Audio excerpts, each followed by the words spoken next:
Hey guys, Mr. Marcus here, and as you can see, we're back with the Atlético Madrid Master League. As you can see here, we've sort of changed the team up ever so slightly compared to our last 4-1-2-1, 4-1-2-3 formation, playing two attacking midfielders. I decided to move the attacking midfielder ever so slightly back on the right hand side to move him slightly closer to Schneiderlin in defence midfield, which is always good to see because that's what you sort of expect.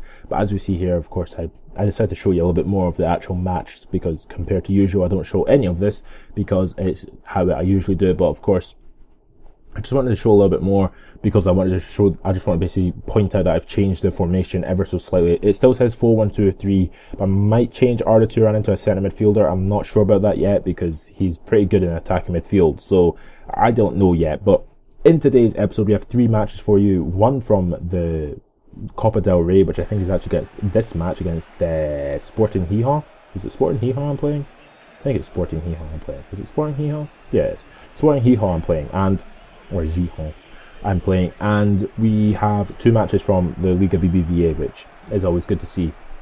But one of the things I really dislike about the Copa del Rey is the goddamn two legs for like every single goddamn part of the tournament other than the final.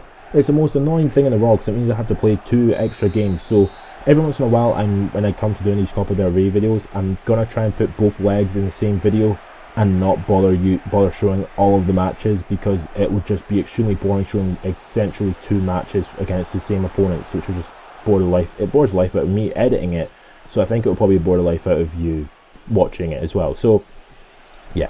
So in the 4th minute of the match here, Arda Turan gets played for on goal by Fernando Torres, gets a strike away, and it's a really easy goal for Arda Turan to give us a 1-0 lead away from home in the Spanish Cup, because I completely forgot to rename it because I'm an absolute fool. And yeah, so in the 12th minute of the match here, Sociedad gets played for on goal by Fernando Torres, gets a strike away, and it's a really nice goal and a really nice animation for a finish for Sociedad to give us a 2-0 lead against Sporting. So pretty good pass, pretty good goal, and for some reason I was playing Sociedad on the left wing forward because I was just crazy. But in the 28th minute of the match here, Churchy doing what he usually does and pops in the back of the net to give us a 3-0 lead in the 23rd or 24th minute of the match.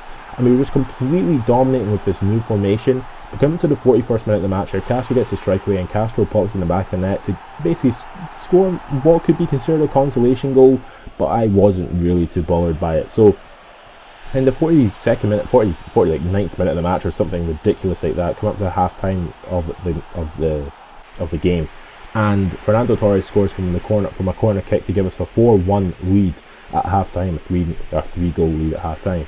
But as you see there, 7 shots, 7 on target. We were just completely dominating this game, playing some really good football. But as you see in the 63rd minute of the match here, Lopez gets played for on goal. Jimenez was just doing horrendous defending, and All Black concedes it as near post, which is just horrendous goalkeeping. But a 4-2 win against Sporting Gijón is pretty decent game. I mean, as you see there from the stats, 2 shots, 2 on target from them, 9 shots down on target from me.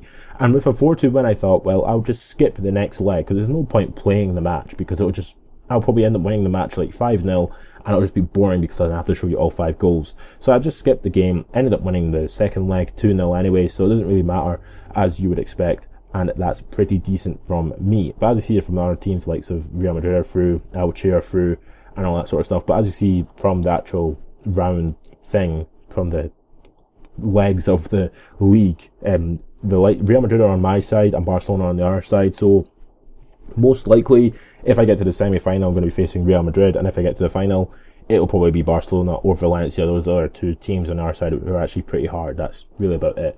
But as you see here, I'll be getting to the second match of today's episode. It is against Real Sociedad, who have the beast that is Carlos Vela up front, as well as the unfortunate player in Sergio Canales, who never actually fulfilled his potential in my personal opinion. He was really good at Valencia. He just never ever got to the point where, like, I'm sure he was meant to be the person to cover for David Silva when he went to Manchester City, and he just never did it. I think it was down to injuries. I'm sure he was at Real Madrid as well, was he not? I'm sure he was, but it doesn't really matter because you have Carlos Vela, and Carlos Vela is just ridiculously good in this game. Like, you give him an opportunity, he'll probably end up putting it in the back of the net, which he actually does in this game, which is just ridiculous. So against Real Sociedad at the Anoeta, and this game was really weird because it started off like quite weirdly, and then like in the 15th minute of the match here, Schneiderlin just runs from basically his buying box essentially plays in Alessio Churchy as you'd expect, and Churchy just takes a finesse shot, and Churchy just pops him back to net. And the thing with Churchy, which is just ridiculous, I've said his name about 5 times in the last 20 seconds, is that his left foot is just so magical, and in real life, if he just played properly, like in this game, like he used to play for Torino, he'd just be absolutely amazing in real life. But as you see in the 38th minute of the match, like I was saying, Carlos Vela, you give him an opportunity and he will put it in the back of the net, and that is what he did to give them a 1-1 goal, to give them a goal basically. But as you hear in the 40th minute for the match, basically from kickoff, I ran past about 3 players, run past Inigo Martez, gets a shot away, and it's some sort of crazy deflected goal for Raul Garcia to basically give us a 2-1 lead going into half time, which is pretty decent against Real Sociedad, against David Moyes' side. And for some reason I gave them their the manager I ended up giving them was the Spanish one from beforehand, rather than the one who should be the manager, that is David Moyes. I'm sure he's the Real Sociedad manager, or maybe he was. I don't think he was. But anyway, as you see here, we won 2-1. Nothing really happened in the second half, as you'd expect. These games really get quite boring when all you do is do frontline pressuring and all you do is pass the ball around the back. As you see there, you had 2 shots, 2 on target in the full game. You only had 5 shots, 3 on target. And Alessio Churchy got man of the match with a 7.0 rating. So pretty decent so far. Pretty going alright in the league. But I think the way it's going in this league in particular is we're going to end up finishing probably 3rd behind Barcelona and Real Madrid, which is expected considering that they just for some reason win every game 1-0, and I think their games must be so boring to watch if you could actually watch their games.